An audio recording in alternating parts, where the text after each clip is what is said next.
So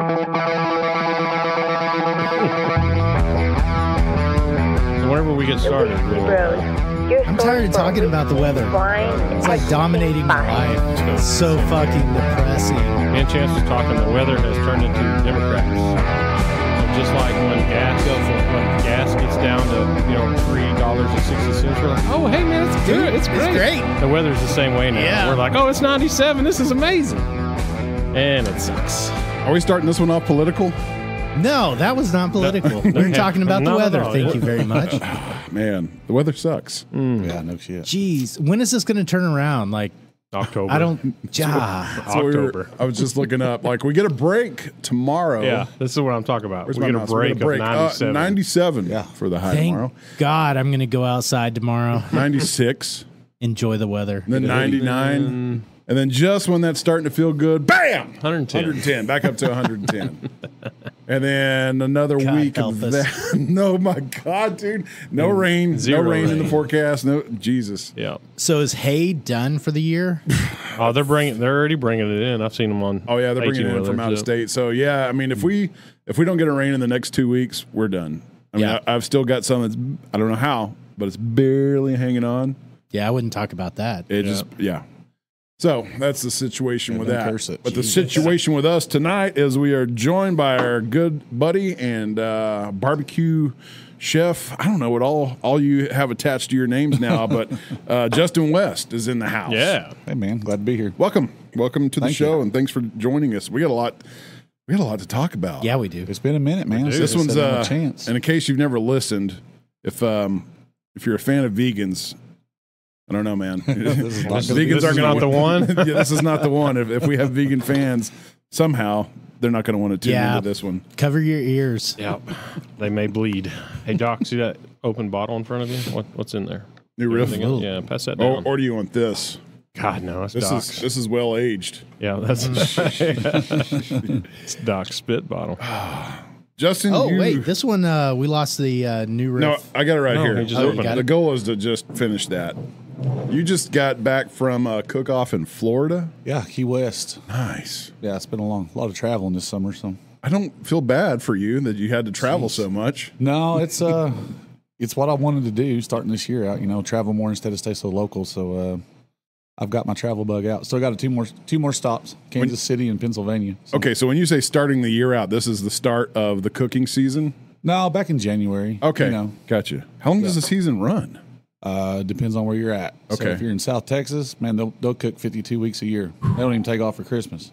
Jeez. But up here, we like to go pretty hard from the until the heat of the summer, and then take a little break for a couple months, and then chill out. It's too hot. It's too damn hot, man. You don't even need a fire. Yeah, I was in the gonna say. box. Yeah, it Just don't put take your- much wood if you're cooking. So yeah, I'm speaking for me. I'm 300 pounds, man. I'm taking a break. So Yeah, buddy. but yeah. the deal in Key West was a whole nother deal, and man, I mean, it's Key West. You don't turn down a chance to go there. And No. was that I'm just going off Facebook stuff, but was that like a spur of the moment type thing? I seen him saying something Yeah. about you jumped on a plane and came down there just to cook with and you cooked with somebody, right? Cosmo. Cosmo. Yeah, that's right, so yeah. it was the whole thing was thrown together pretty quick, like in the last 3 months. I can't believe they threw it together that quick. So I got invited to go cook with Cosmo, who's a main sponsor of mine, out of Oklahoma City. Myself and Dirk Mullins got invited to go up there, and man, it was a who's who of barbecue. I think they said it's pretty much all the guys who have a huge platform on social media, and I think they said they had like over 20 million followers. That just the people who were there with Wow. 18 teams.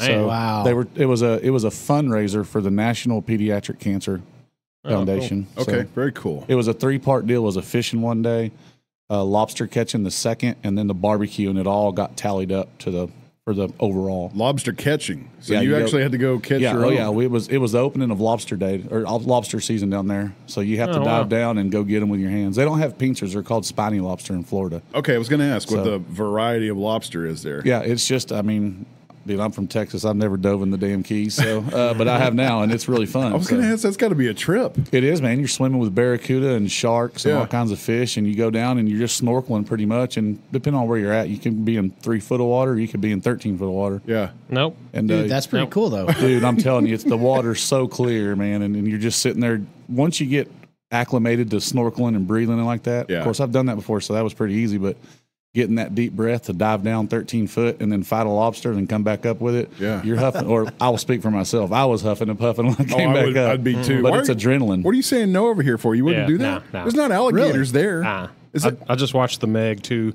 Oh no, that's TV, man. That's what. So we caught 10 sharks. Yeah, see, it's not TV, bro. And I asked the guy, I was like, dude, if we fall in, how bad is it going to be? He said that sharks only bite on TV. Sure. Yeah. He said those sharks would leave and you would never see them What's again. that? What's that surfer chick with one arm? Ask her about how they only bite on one. Yeah, She was mistaken It's for not a slowing seal. her down. No, exactly. Right, yeah. It's not slowing me down She's either. still paddling out. Just like it just made just her like story. Australia. Screw Australia. I'm not going. Everything tries to kill you in Australia. They got the top 10 deadliest snakes there. Dude, that's Australia's one on my bucket list to go cook. Meat stock down there. Yeah, it's a Yeah. big deal Oh, there. yeah. Oh, huge deal. Interesting. Huge deal. Gotta wait till my kids get out of school so I can afford it. So stick lobsters. That's what would you call them? No, the Spiny spiny lobster. lobster. Yeah, Spiny they instead of like pinchers on the front, they have real long tentacles. So when Okay. they're backed off in a rock, you can see those tentacles sticking out, and that's Yeah. when you go down and. You just grab them by the tentacles. No, you go down with a net and a tickle stick, and you'll tickle the belly, and lobster will run backwards. So you put your net behind them if you can, and kind of wedge them out of the hole or the rock, tickle their belly, and then they'll just run right into your net, and it's a race to the surface. Wow, how big are these compared to like live Maine lobsters? They've got, of course, I don't know. Don't give me knowing on the measurements, but on all the tickle sticks when you go down, they have a metal key, like a church key looking thing, about 6 inches long, and you got to put it on the head. And if it touches the tail, it's undersized. You got to let it go. Let it go. Oh wow. So I mean, heck, man, I would say a good size one. I mean, Okay. a foot, maybe 14 inches. Oh, nice. Okay. Yeah, and I'm just guessing, man. I mean, that's purely. Yeah, but you didn't have to pay for that lobster, right? Oh no, not at all. See, so if we lived in the Keys, we could just go out there and tickle us up some I mean, lobster. they're sitting, when they're sitting on top of a Oh, cooler. hell yeah. Sitting on top of a cooler lid, it takes up the whole lid. Okay. Yeah, Yeah. those are pretty sizable. Yeah, it's one lobster tail. You've eaten plenty. Nice. Wow. Nice. Let's So go lobster tickling. I like that. you said you Dude, I can't. think we should. Yeah. Dude, I'm Let's do telling it. you, it's fun. And I got the guide that can put you on them. Hey. So we actually won the fishing portion of it. Okay. And our guide was named the masturbator. He got the award. You had to get in line to get that name early. Yeah. Surely. Yeah, you had to catch the most fish. So, man, we tore them up. We did like 4 different kinds of fishing. We did reef fishing. Yeah. And we went out to an old shipwreck where the Coast Guard had sunk it for scuba divers. Yeah. And then we went out and caught barracuda. We caught mahi-mahi. And then we went out and caught the sharks last. And it was an absolute blast. Did you eat the sharks? No, part of the tournament rules where you had to let the sharks go. Okay, so just catch and release. So you had, they had the rules. I didn't know that they do these tournaments down there, and each fish is worth so many points. Okay. And then like the first fish is worth 10 points, and then by the 4th or 5th fish, it's worth no points. So it forces you to go after another species, Oh, that's kind of cool. because essentially you can throw a chum bag off the back of the boat, and Yeah. there's fish just on you the whole time. You can just pick them out of the water and get your normal, your multiple species, Yeah. and kind of cheat. But they make you go for it. So, and each fish is worth different points. you know. Watching all those freaking videos you were posting. Y'all are just, I guess, set up on a sandbar or a beach of some sort. Yeah, so when we went lobster diving, we did a half-day deal, and then we went out to the sandbar. It's Marvin Key. It's probably 10 miles out from Key West. Okay. And you're literally just on a sandbar. And in Key West, all the beaches are man-made. Oh, no shit. Yeah, so they go out to those sandbars and bring the sand to the beach. Okay. And man-make them. There's not very much. It's not really a beach town. It's more of a fishing town Yeah. and tourism and bars. Okay. And a lot of bars at that. So down on Imagine. Duval Street. But anyway, so you go out, so we went out there. Big Green Egg was a sponsor. They had, they had a who's who name of Washer sponsors. Sister Sauce was there. Yeah, well, that's who was putting it on. Oh, really? Yeah, Bear and Burton's W Sauce. Uh-huh. That's who the guys who put the whole thing on. Oh, dang. Bear is a fishing guide down there in Key West. They all live in Key West. Yeah. So they threw this together, and we went lobster catching. Then we all took the lobsters back to the sandbar. Yeah. And we all cooked at Big Green Egg. Had everybody a green egg there. Yeah. It took us about 4.5 hours, and then they had canopies set up. There was 20 of them. And by the time we were done, the high tide had come in, and we were knee deep in the ocean cooking. That's pretty sweet. Yeah, and then the locals found us, and man, it turned into a big deal. Party? Yeah. Because, those sandbars out there, everybody's just tied off, kind of like us rednecks do at Wild County Park. It's a much prettier view down there. I was going to say, I'll Yeah. take the Florida Keys Yeah, over the that. water's absolutely. clear. I Yeah. did see that everybody all the big green eggs lined up. That was pretty cool. Yeah, man, I love cooking on mine. Yeah, no, I mean, things run hot. So, yeah, we've got an old smoker pit that we built my freshman year of high school that still does great. But when you're wanting to do a brisket or some ribs, just a one rack or one brisket, that's all I use. Make a big green egg. Oh, they're easy, man. I mean, but you've been promoting this pit that's built from a drum. The right? drum, yeah. Yep. That thing looks pretty sweet. Is that something you helped design? No, I mean, they've been around a while. Benny Koger and I started a company just kind of as a hobby to make a little money to pay for this traveling and everything we do, and then it turned into a full-blown business. Yeah. And then we sold it. So we built 20 drums the first year, 60 the second, and 300 the third. No kidding. What was the name of the drum? It was a short rib drum smokers. That's right. Okay. We sold it to some guys down in Cameron. They had another one. Yeah. They were wanting to go a little bit more full bore. We were kind of wanting to throttle back, and it just lined up. And we said, "Why don't you just take it?" Oh yeah. Nice. So it worked out. It worked out good. Okay. So what do you? What's your current preferred setup? Man, I'm sponsored by Hasty Bake, so I'm cooking on one of those, and essentially it's just a drum. It's just square. Okay. Yeah.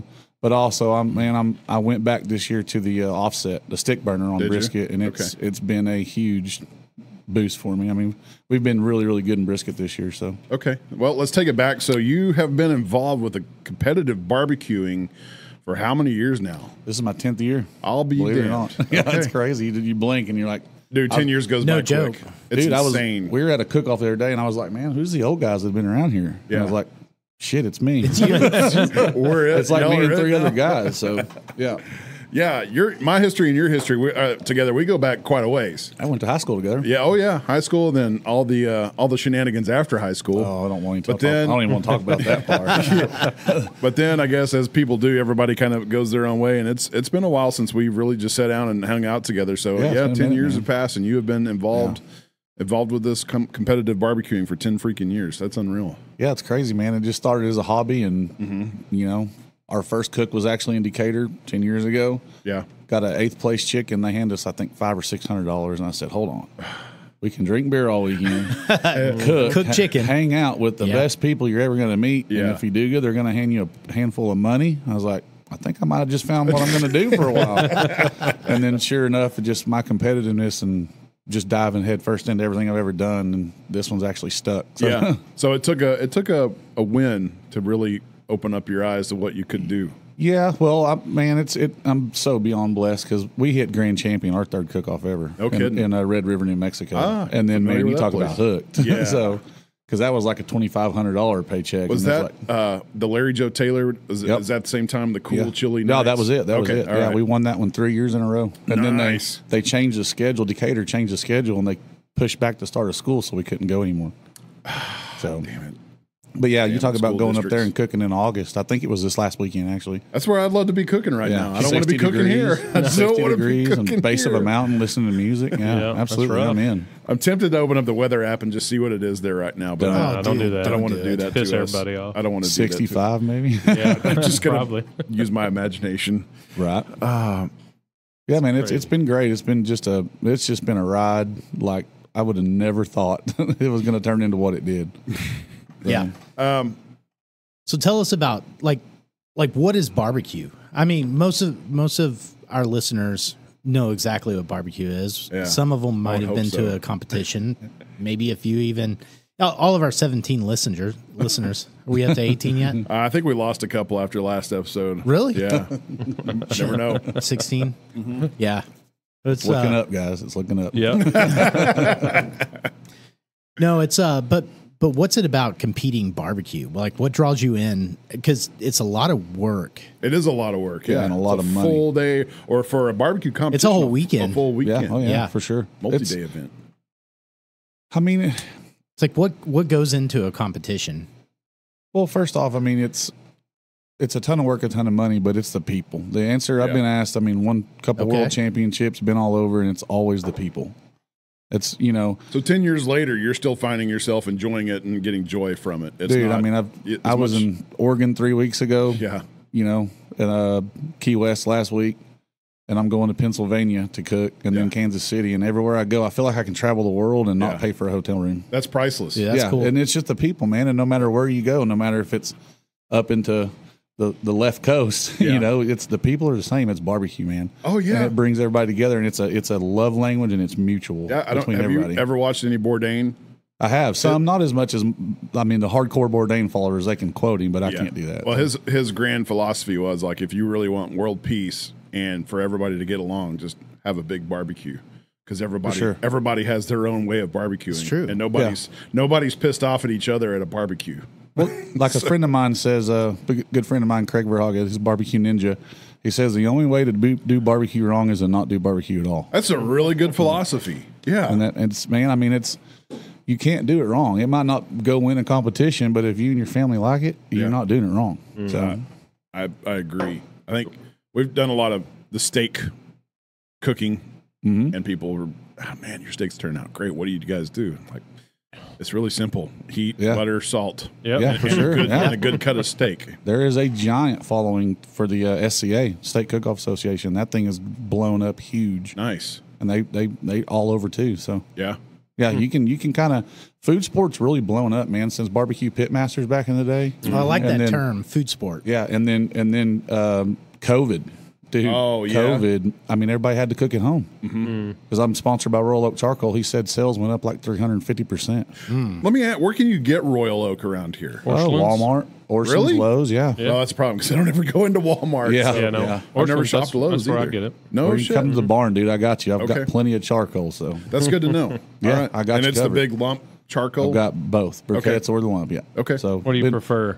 It just depends on what I'm Depends on doing. what you're doing. Obviously, if you're grilling on a Weber or something, I'm more of a briquettes guy, you know. But on my drums, I run a mixture of both, actually. Yeah, okay. So I run the briquettes on the bottom, lump on the top, so you get the flavor of the wood, and then you get the longevity of the burn when they start burning. It could be a load of bullshit, but Green Eggs always said, no, you have to use natural lump charcoal. So I don't know if you've ever tried briquettes in a Green Egg. Yeah, I just did them last weekend, actually. Okay. But it don't matter, man. Yeah. And here's a little insight for you. Royal Oak bags the Green Egg charcoal. Oh, So, okay. There you go. So you don't have You'd to be- ask for Get the it a name. little cheaper. Yeah, you'd be surprised at the people who go, I won't cook Royal Oak, but I'll go buy that Green Egg stuff. Okay, it's the same. So, Royal Oak owns a lot of brands that no one knows about. Yeah. And a lot of private baggings. Good for Or them, man. private labeling, whatever Yeah. you call it. So, Right yep, on. been a blessing. I think the ceramic Komodo type things, they just don't want you to use lighter fluid.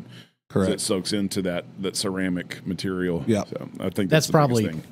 it's good to avoid lighter fluid. Sure, if yeah. you can, right? Yeah, So absolutely. you just get a propane gun.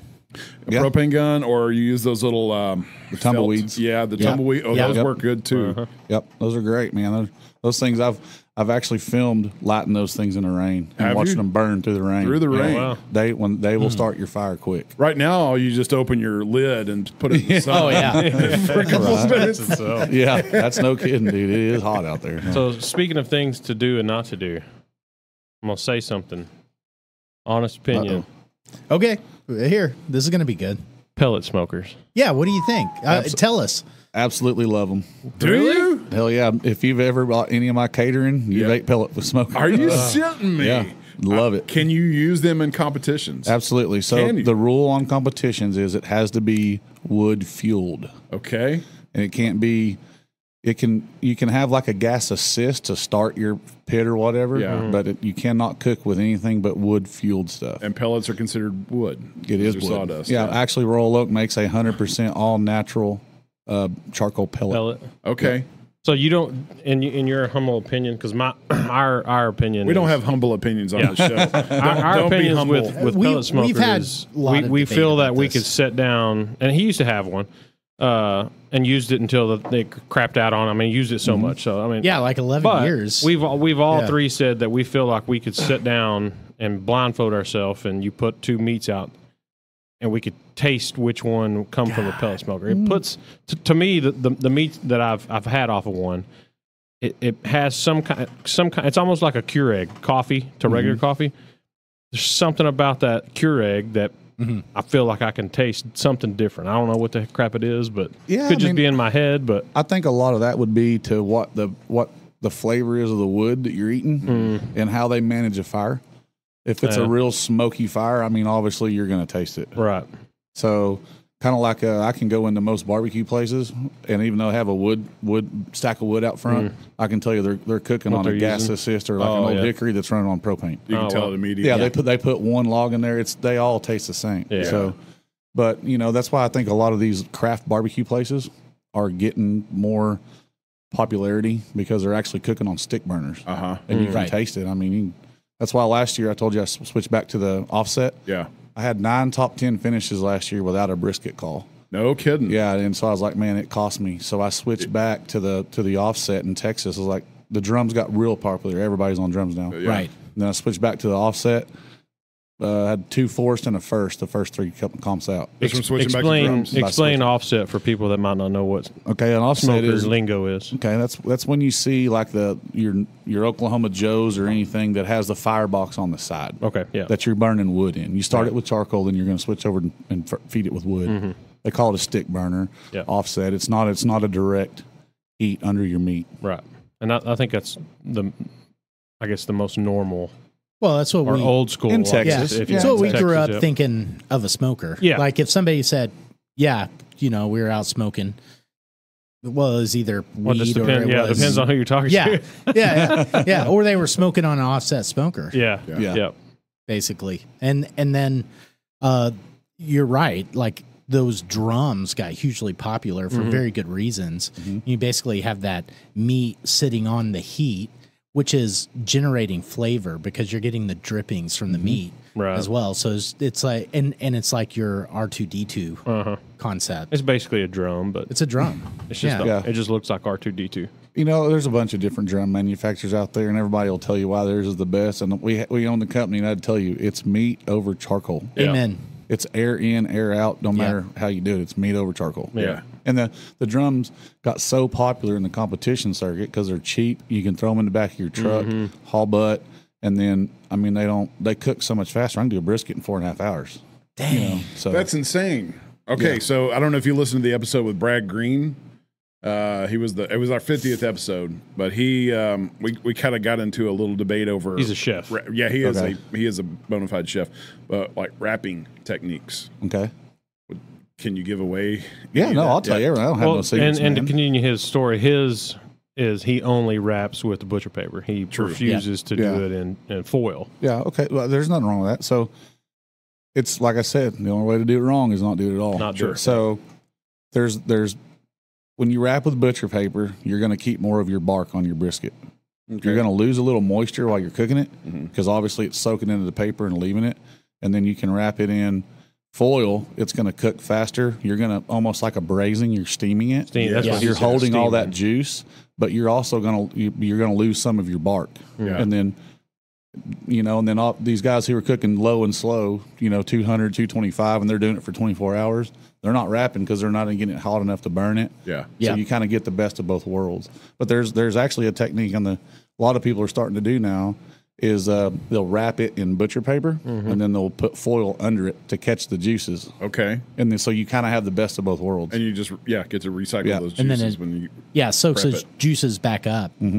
But I'm a foil guy. I go fast. We've always been foil. Yeah, and then there's tricks to setting that bark back. I mean, it's never going to get set like you cooked a brisket 12 hours over a fire with no wrap, but you can get it. You can give it the presentation that there's a bark without a bark. Well, his thing was, I think he wraps, and I think he doesn't. He lets it rest and come down to temp while for sure. Yeah, absolutely. I don't think he wraps it and puts it back in heat. So I think it makes it stand up and less gelatinous. Maybe I don't know. Yeah, it just depends on what you're trying to do. Yeah. If you're, for competition versus cooking at home, you're not trying to nail, the perfect texture of one bite. That's where most people mess up. Competition is one bite. You have one bite to get as high a score as possible. So you're overdoing everything. You're overcooking it. You're over-saucing it. You're over-seasoning it. Yeah. It's a punch in the mouth. You're really giving it the most you can. Versus sitting down and eating a whole plate of the shit. So is barbecue competition at location A versus barbecue competition at location B, does this location have different specifications or what they're doing for their briskets? Are they all kind of streamlined in what you're looking for as barbecue characteristics? Yeah, they all kind of depends on like those sanctioning body, like the one here, and we're going to do in Decatur's Outlaw. Okay. And there's certain rules on can they pick the food up? Do they have to use a plastic knife and fork? Okay. And how you cook it and how you you know, how you present it in a box versus over a bed of kale for like Kansas City style. Okay. So like in Texas, there's a term called Texas tender. You kind of overcook everything because they're going in with a plastic knife and a plastic fork. Yeah. And they get one bite. So if they're in there sawing on that bitch for 20 minutes, you're not going to get a good score. Yeah, sure. But enough. if they take their fork and cut it with their fork and eat it, you're already in the game. So are you potentially cooking a brisket, one for sliced brisket, and then potentially cooking a brisket for two chopped brisket? Because you're going to cook those briskets different, right? For sure. So, you know, obviously there's two muscles on the brisket. There's a flat and the point. Or when you go into a restaurant, you'll ask them lean and moist. So your flat is where your slices come from, and then your point is where your burn ends and all your chop come from. Okay. So in competition, depends on where you're at. In Texas, we just turn in slices for the most part. Okay. In Kansas City, you can do burn ends if you choose to, or you can do pork. Or pulled. They don't care what you do. Okay. So a lot of people will separate the point and the flat and cook them as two separate deals. So they'll actually cut it off before they get that thing on heat. Yes, yeah, they'll trim it and they'll separate it completely. Okay. So they'll cook a flat. Like if you take a flat off of a brisket, and for those that do know or don't know, there's a fat line right in the middle of that brisket, and your grains. It's two muscles that sit on top of each other, and when you cut that, you can do like the grains run in different ways. So like how you would slice a flat is the complete opposite of how you would slice a point. That's why you see these restaurants, they'll slice up to a certain point, then they'll turn or flip it over, and then they start again. Yes. So I don't.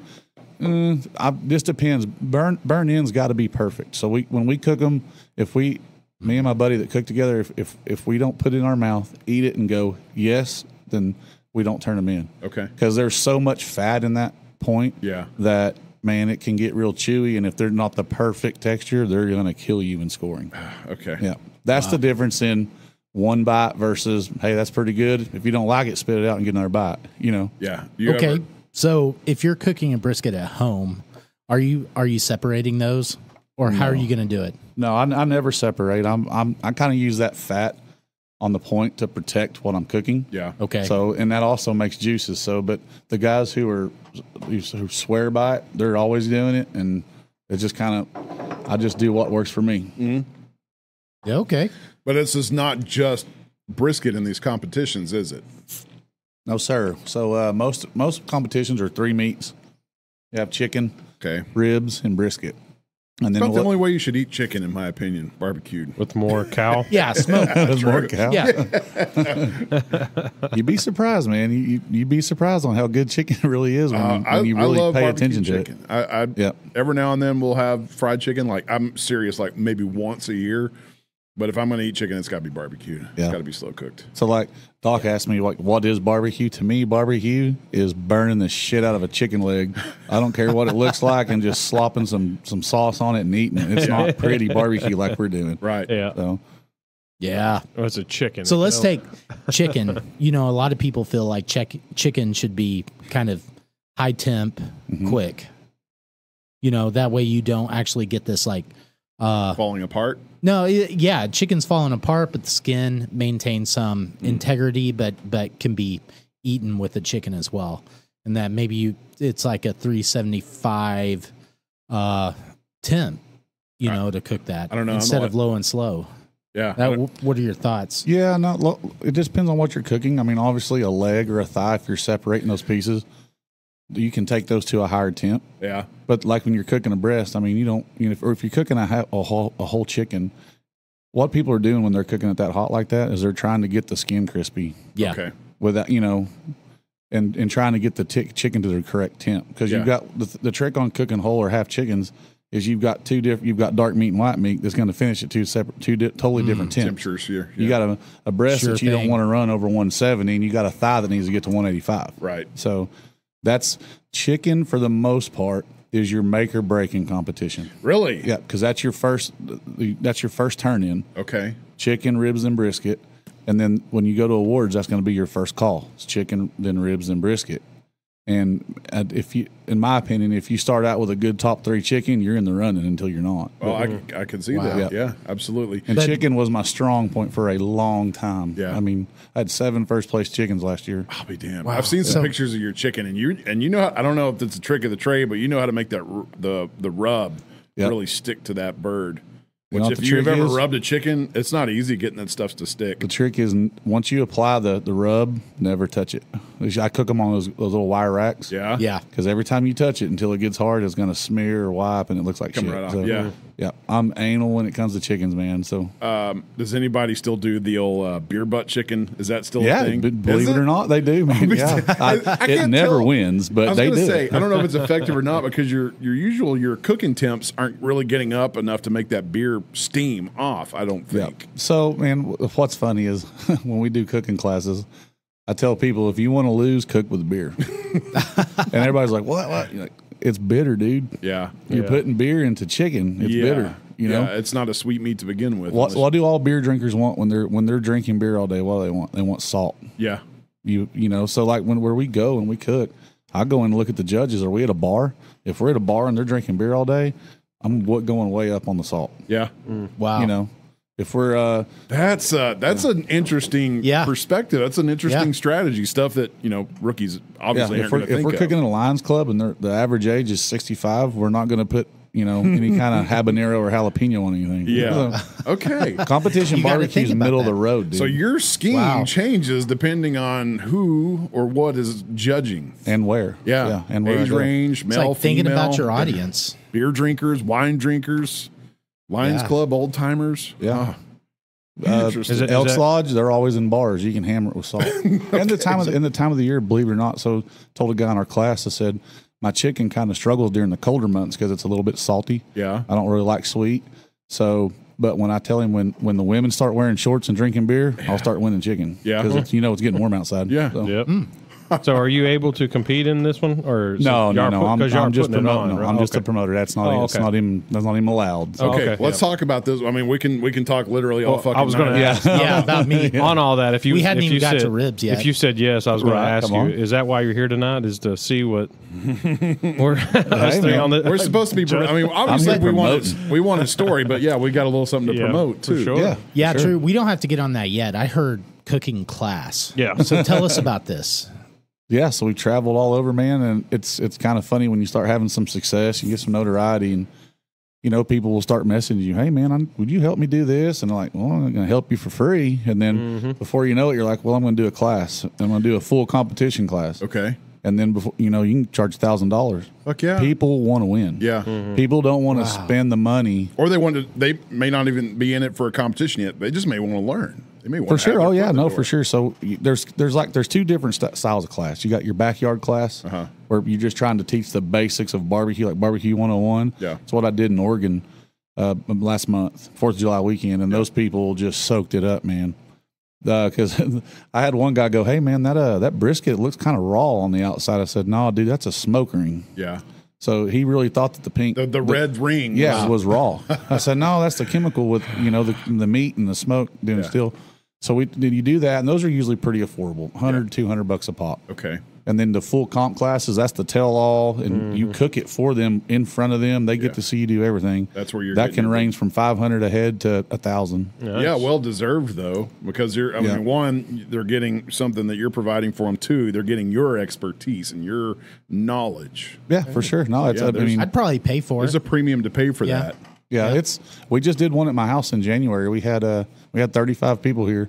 Had a dude fly in from Washington. No kidding. Just to come because he's going to come down here and cook. Yeah. So he wanted to come in and learn Texas techniques. I'll be damned. So yeah, he flew in and he was actually a world champion. Won the Jack Daniels in pork last year. His friend of mine, Jason.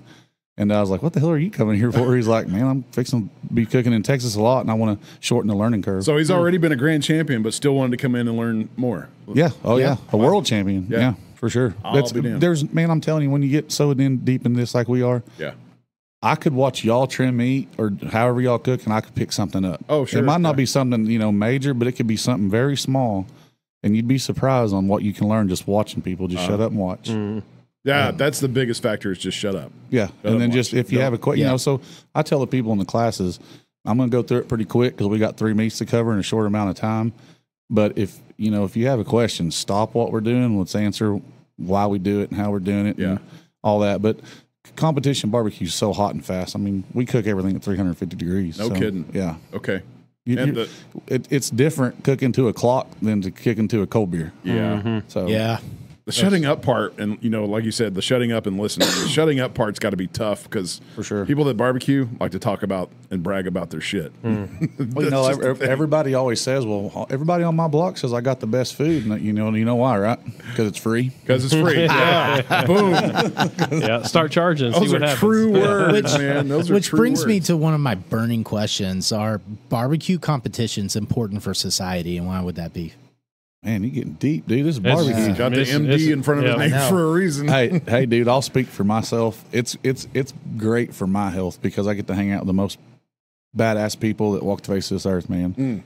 And just, people who will just, bend over backwards for you. That's nice. Do anything in the world for you. Yeah. And it's all about the people, man. The winning and the money, and that's all there, but it's the people first Just and good foremost. blue collar, salt of the earth people. Dude, we cook with guys who are doctors, who are pilots, who are computer salesmen, oil field workers like myself. I mean, it's all walks of life, man. And then there's people who do barbecue for a living. I mean, it's insane. No Joe Bidens or Donald Trumps though cooking in. We do have a team coming from Arkansas that called Trump My Rump Barbecue. So tell me this: do barbecue competitions maintain the standards around what essentially we consider barbecue? It's if we didn't have barbecue competitions enforcing these standards of Texas barbecue, would we lose what essentially is Texas barbecue to, we have an infiltration of vegans and Californians coming in. It's very true. We did have PETA at a cook-off in Bedford, and they were out there yelling at us the whole time. Wow, I would love that. But I hope they come to Decatur. When you're doing something right, good. Yeah, for sure. And they're opinionated. But it's, what's crazy, and I tell people this, and they're like, man, they don't believe me, but this is from a guy who's traveled all over. Competition barbecue, for the most part, everybody's cooking a variation of the exact same thing. Yeah. So when I go to Oregon, I cook Texas barbecue. Okay. I put black pepper on everything. Yeah. You live or die sometimes by that. Ooh, that was different. Different can be good. Different can be bad. When I go to South Carolina, when I go to Florida, everything's the same. To your question, Doc, the commercial market is keeping more of that alive. Okay. Mm-hmm. So because they're selling it. So like Rodney Scott in South Carolina, he's selling his South Carolina whole hog. Yeah. You're not going to see a whole lot of whole hog cookers in Texas. But you go to Georgia, everything's pork. In Florida, they don't even hardly can do brisket. Mm-hmm. So it's funny when we go, like I was in Atlanta, Georgia last year, and a guy across from me got a comment card from one of the judges that said, "Great Texas brisket." And he's from Georgia. So he had to come and throw that in my face. And I said, well, that's good because I'm cooking Georgia brisket and I just beat your ass. So when you said Florida can't do brisket, is that what you just said? That man, they don't even have it in the store for the most part down there. Like my uncle called me in Dothan, Alabama, and says, "Man, where can I get a brisket?" I'm like, "Walmart." Why is that? It's just not, man. It's just not something they cook a lot down there, or they even have. Like, not a big like we can go up to our state. local meat market and get a picanha or a tri-tip, man. Or a beef ribs. Like I have a friend in Birmingham, Alabama. He's a sponsor with Victorinox Knives. He can't get beef ribs anywhere around him. So anytime I go that way, I take him a couple of slabs of beef ribs. Yeah, so nice. It's just, I guess it's kind of like us getting real good fresh seafood up here. Right. We don't get it, so it's just it's a privilege. Regional, man. I mean, Yeah. Okay, that begs a question. I really want to know this. Outside of Texas, because that's where we're all from, what's your favorite regional barbecue? I mean, you've been around the world. Yeah. Which one's going to stand out? As, great question. Holy shit, that was life changing. What's bad is I don't eat barbecue, man. We cook it so much.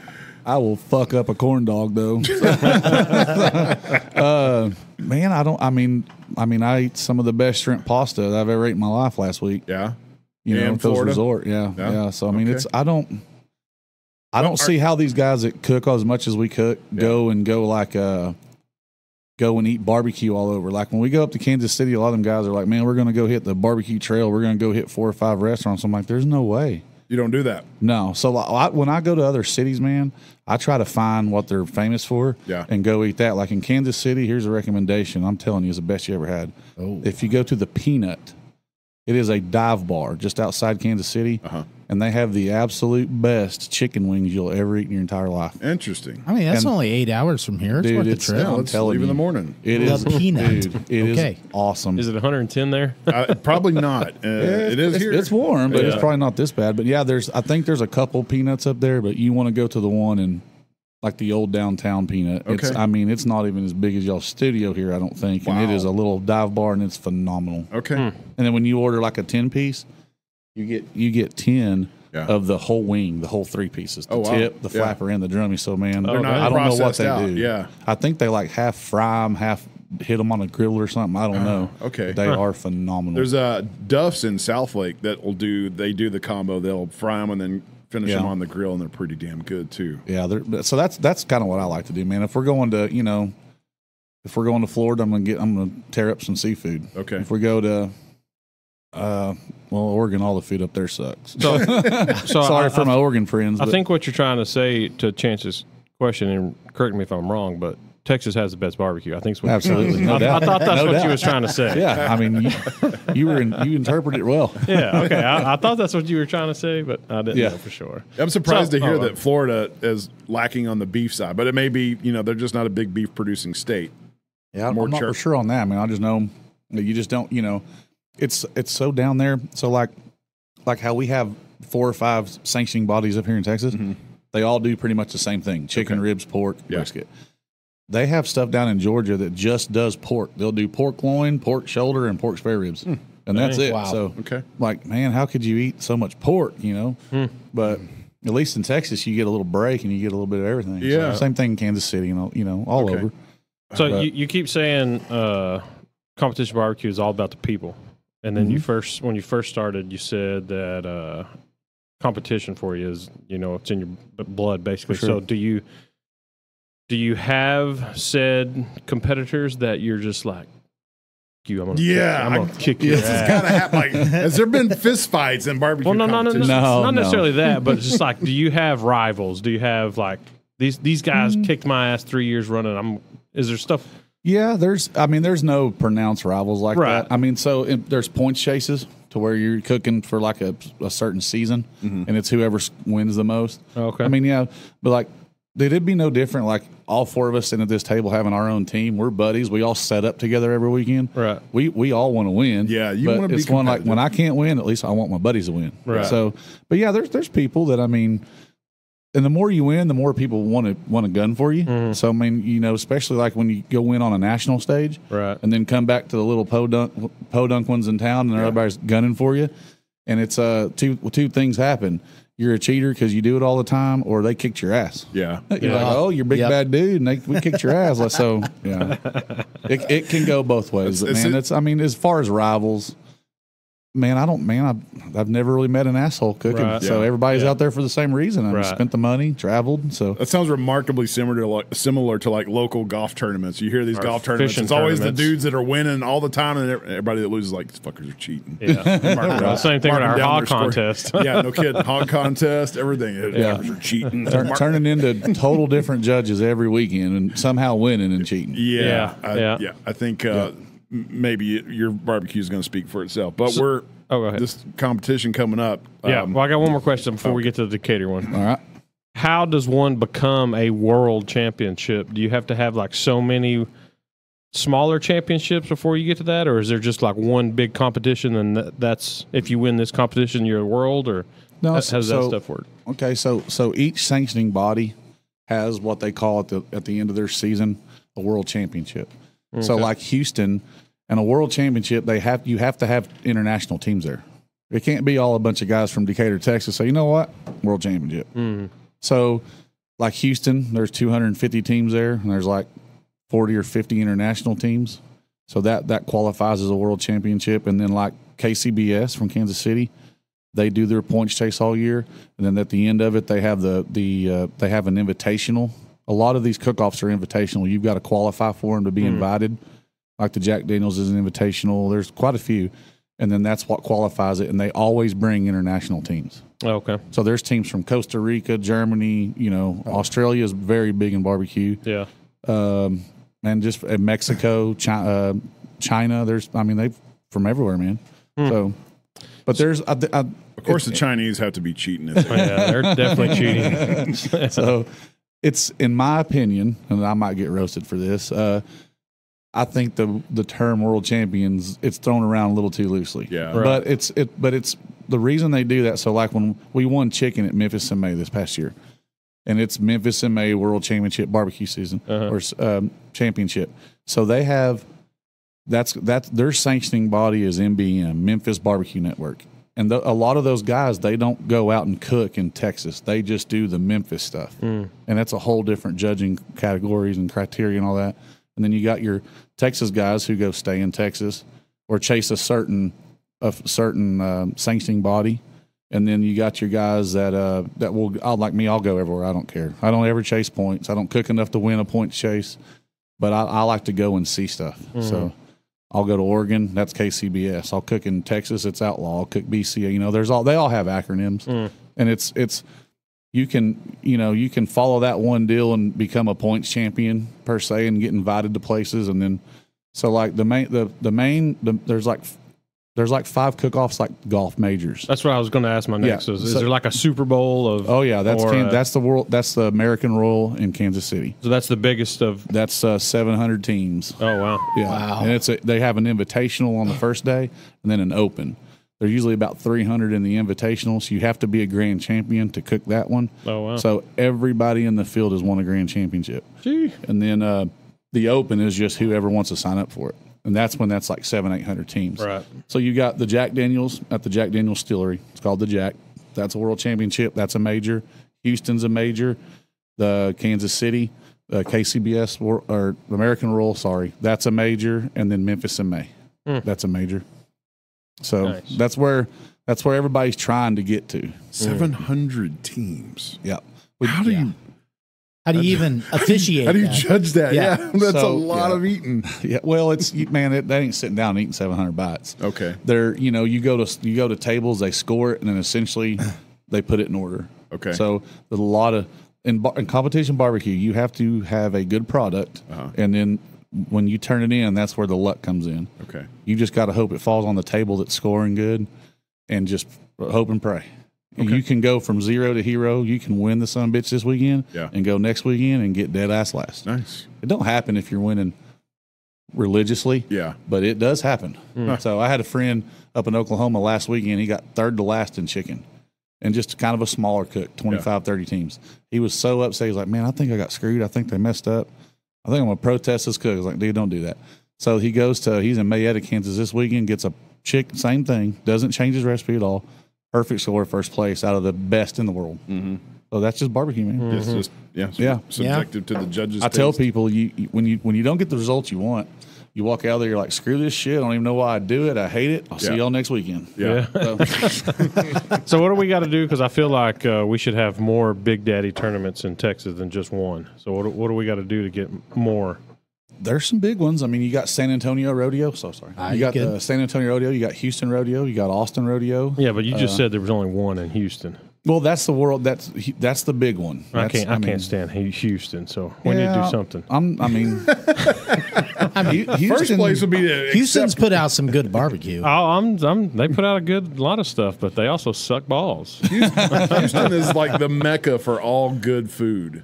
In the state. Hey, you speaking of a you said corn dog. A hot dog place in Houston, boy. Yeah. It's actually in Conroe, but you got to accept where these competitions are held if you want big competitions. Well, what?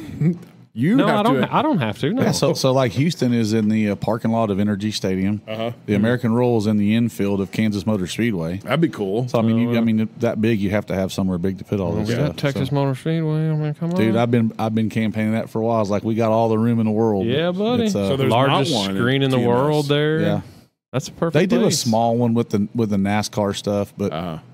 It's NASCAR. Yeah. So the major ones in Texas are correlated with some other event, rodeos. Pretty much, like the big ones, okay. So like an average cook in Texas, just on any weekend, is probably about 35 teams, 30 to 35 teams. and I think Decatur is going to be a big one. How many teams? I think we're going to push the 80 teams. Oh, wow. There needs to be one out in the Piney Woods somewhere with a really, really low entry fee. So like all the poor black folk out in that part of the country that probably cook the most legitimate barbecue you've ever had can enter, and that'd be interesting. Yeah. So what is a average fee to enter said tournaments? Just Joe Blow tournaments, not your Super Bowl ones. It's but usually about $150 entry fee. And that's not bad. No, it's not bad. But that also provides you the meats, right? No. You got to get your own meat. Okay. On average, to roll out of the driveway, it's $700 on a weekend to go. That's meat and everything. That's meat, gas. So beer, they let you everything. supply your own meat? Yep, they do meat inspections. Make sure you're not, coming in with pre-marinated or pre-injected stuff. Oh wow! So hence why you have sponsors. Yes, that's the only way I can go as much as I go. Damn. Yeah, it gets very expensive very quick. Yeah, well, especially travel. Yeah. Oh yeah. Gas is a big part of it. Obviously, Thanks, everybody's pulling a big trailer. Thanks, Uncle Joe. Yeah, if I didn't win as much as I did, my wife would shut this shit down. Yeah. I'd be hanging out the house. So it's not something you're going to make a ton of money at, but you can keep rolling it over until your next cook and pay for your next cook. And then before you know it, you're like, man. Or if you go to the big money cooks, like we're going to have in Decatur, if you hit a good lick, and you walk out there, $3,500, $4,000 or more. I mean, that's nice. We won 11,000 in Memphis in May. Yeah, it costs so much more to go down there. Sure, so we won 11 and lost 15. But I tell my wife, I said I used to tournament bass fish and I won not a fucking dollar. Yeah, so at least I get something back. Yeah, and you had to buy $80,000 boat. Yeah, exactly. Yeah, and not get anything to eat out of it. No, right, exactly. So we have signed up to be judges for this upcoming barbecue competition in Decatur. We'll let you take have the table here to tell us all about that. Yeah. So I guess start at the beginning of the Decatur cook thing. Like when did it first start? All that jazz, and just kind of. I mean, we got some notes up there. So. Yeah. So my friends Bob McKinnon and Randy Burkhart started this with the PBR event all those years ago. That's Cody's. Yes, that's Cody's dad. And then who'd you say? Bob McKinnon. Is that Trey and Brittany? Trey's, that's their dad. Trey's dad. Yep. So they've been old school cooks for a while. They've been cooking for a while. So they did that with the PBR and the Roy Young deal, and then it went pretty strong for 4 or 5 years. Yeah. And then when Roy Young passed away, they went away, and the PBR went away, and it's kind of sat dormant for a while. And then a friend of mine, Benny Koger, and I, we promoted the Watermelon Festival up in Alvord. Okay. And we took that over. They kind of took on a reputation of cheating and stuff. So that used to be a very big cook in Alvord. And when Benny took it over, man, we went from 20 teams and we started building it back up, and people were coming out and supporting us. And our last year there, we had 55 teams. That was last year. Yeah. We outgrew that park. And then Benny moved to Fort Worth, and I've been dying to come back to Decatur because I've lived here since 1989. I knew I could get businesses behind it in Decatur, and there's just not much in Alvord to get support from. So I said, man, we reserved the date. My wife's cousin is on the reunion committee, and that helped. Yeah. So we got the reunion grounds, and this money that we're raising is to hopefully start remodeling the pavilion up there. Oh, because nice. Lord knows it needs it. Yeah, I haven't been to reunion in I don't know 4 or 5 years. It still looks the same. It hasn't changed. No, the fans are still. Yeah. Oh man, it needs some. And talking with the reunion committee people, there's just not a whole lot of fundraising they do. Their biggest fundraiser is parking cars for the swap meet. Yeah, and that's dying. Yeah, it's a little more every year. Yeah. So I mean, they've got to raise some funds, and this is just.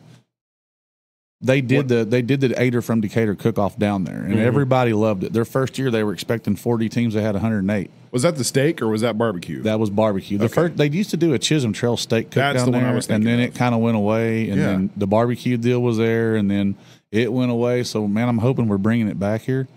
And, just giving back to the community. And there's been a huge following. A lot of businesses step up locally and sponsor this because it's a huge undertaking and a lot of money. Yeah. So you're actually going to do it down there by the pavilion where the carnival and stuff is? Oh, yeah. Okay, we're going to be all set up right there, all around the carnival. We're going to turn in the meats to the pavilion. Oh, so we'll be up under the pavilion in the shade judging. Okay. So I'm gonna have y'all on final table, whichever one y'all want. or you can do 2. How much do we get to eat? So the final table will be 15 trays. Okay. So there will be, it'll go through a preliminary round. So let's just say, for instance, there's 5 tables. They're going to take the best 3 trays, the highest scoring trays off each table, and then that's going to go to a final table. Okay. And then the scores start all over. So you're going to get the best 15 trays that were scored in the first round, and you can take as big as bite as you want, and you'll eat 15 bites per meat. So wow. I'm saying, yeah. So bring some water. Bring some water. Well, we'll have water there for you. So you won't want to take a giant bite. Right. I promise you. Okay. I've judged before. I did 17 bites. I'm like, dude, no more. Yep. So that's what's so important about getting the message out about getting the people in Decatur to come up and come judge us, because we're going to have 80 teams. We're going to need 120 judges. We're going to need about 45, 50 judges per round. How many teams? I think we're going to be around 80. I really feel we're going to hit 80. Man. I've seen you. Sharing all people the time. that are entries on Facebook. I've seen I'm trying that. to keep it in everybody's timelines. How much are we up to, or how many teams are you up to right now? I've got 61 committed. No They kidding? said they're coming. Okay, so yeah, you're gonna have 80. Shit happens, so you might lose 1 or 2. Yeah. But there's also a bunch of old school dudes out there that don't have Facebook, so we might have 25 pull up that I'm not counting. Sure. So I hope And we then do maybe just like for the money. offshoots of local yokels too. That There'll be a few, man. It's Decatur back in the day. It got kind of, it's not a bad thing, but there was like 8 or 10 local teams that cooked. Yeah.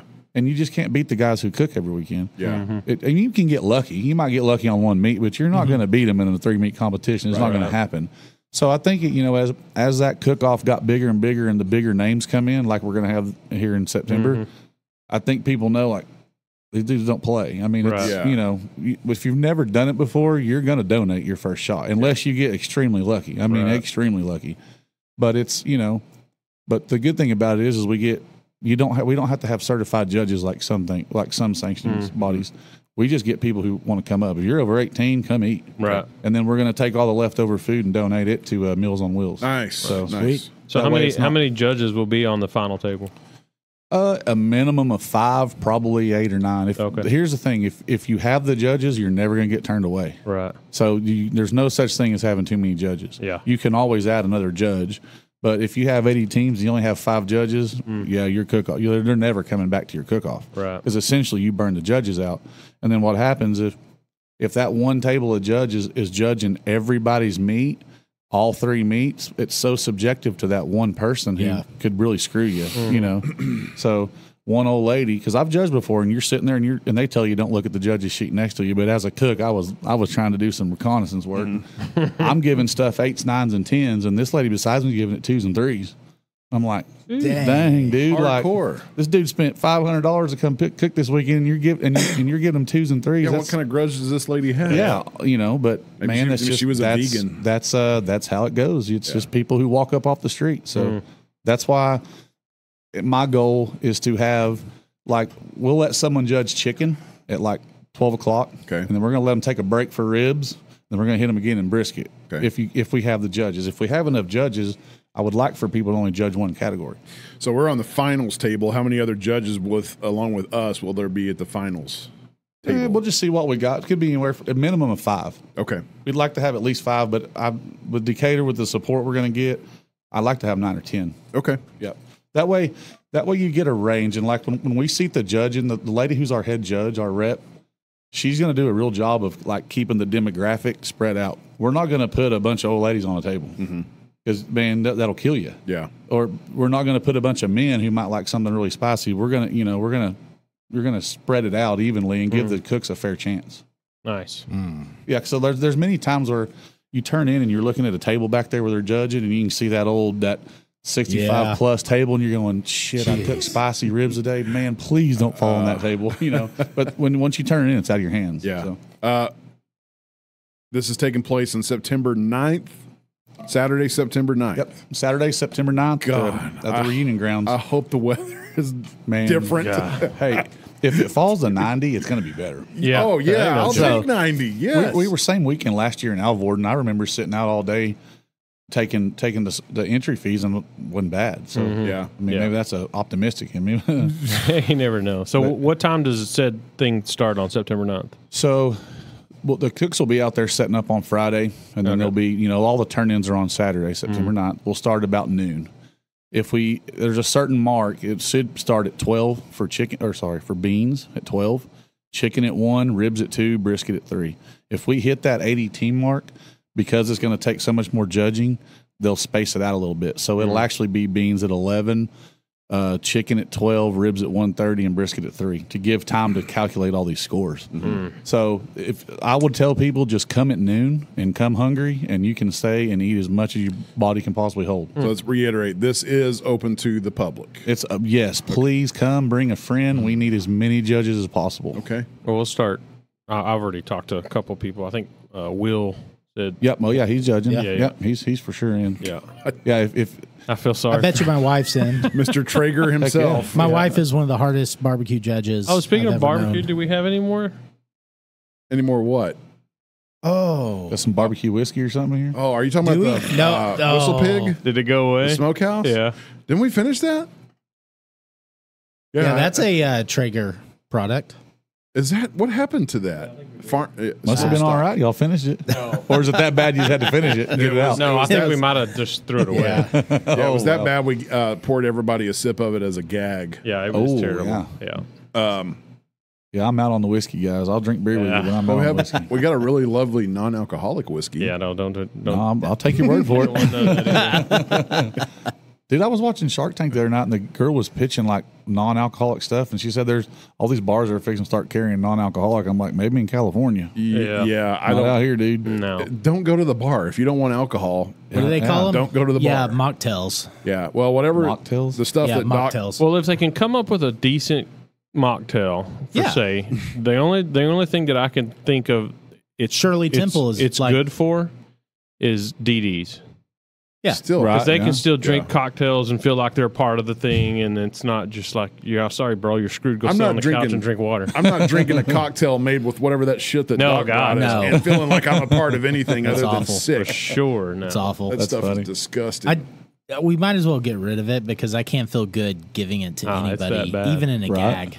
It's really you've bad. had chloroseptic, right? You know, you spray in your throat when you get a sore yeah, for throat. sure. That's what the stuff tastes like. Yep. No kidding. They call it Yeah. a whiskey. Well, does it numb I your mean- throat at least? Yes, it does. Yes. Feel free to try it. No. No, I'm good. I'm gonna take your word for it.